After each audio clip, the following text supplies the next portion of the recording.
आज के इस लेक्चर के साथ हमारा पॉलिनोमियल का सफ़र ख़त्म हो जाएगा। ये एक लास्ट आइडेंटिटी है जो बची है। इसके बेसिस पर हम कुछ क्वेश्चंस भी करेंगे। यह आइडेंटिटी आपके सामने लिखी है, जल्द से इसे अपनी कॉपी में उतारें और जल्दी से याद कर लें। 9th क्लास की ये सबसे बड़ी आइडेंटिटी है और ये है a cube plus B cube plus C cube minus 3abc is equal to a plus B plus C, दूसरे ब्रैकेट में a square plus B square plus C square minus A B minus B C minus C A. इस identity की basis पर हम कुछ questions करेंगे और इस चैप्टर को आज ही ख़त्म कर देंगे। सबसे पहला क्वेश्चन उस आइडेंटिटी के ऊपर ही लिखा है जो सबसे ज़्यादा आता है, जिसमें हमें ये प्रूव करना है कि a cube plus B cube plus C cube is equal to 3abc।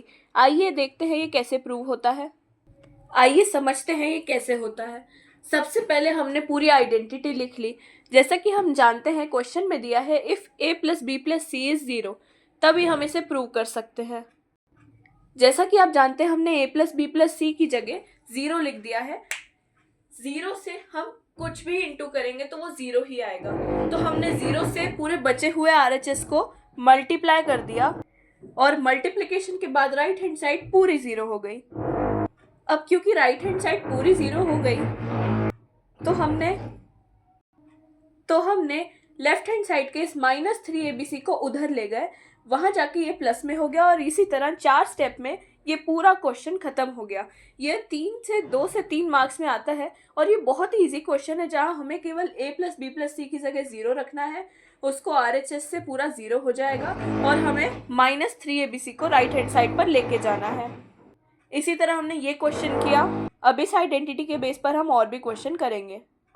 इस आइडेंटिटी से रिलेटेड ऐसे क्वेश्चंस आपको एग्जाम में देखने को मिल जाएंगे जहाँ पे हमें 3 टर्म्स दी होती हैं और उनके क्यूब दिए होते हैं। जहाँ भी आपको 3 टर्म्स और 3 क्यूब दिख जाए वहाँ आप समझ जाइए कि यही आइडेंटिटी लगेगी, क्योंकि और किसी आइडेंटिटी में ना 3 टर्म्स और 3 क्यूब साथ में नहीं दिए हैं।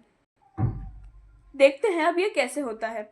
चलिए, सबसे पहले आप समझ गए हैं हम जो हमने आइडेंटिटी अभी सीखी वही यूज होगी, तो हम उस आइडेंटिटी को यहाँ लिख देते हैं।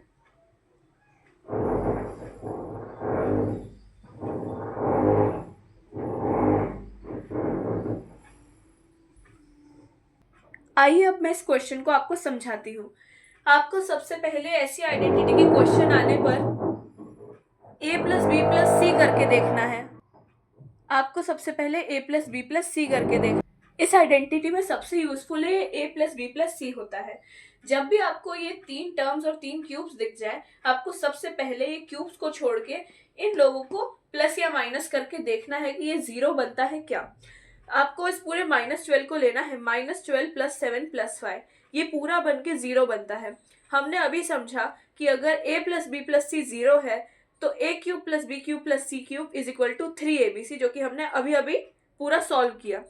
तो हम इसी फॉर्मूले को यूज करेंगे क्योंकि a प्लस बी प्लस सी हमने 0 कर दिया है।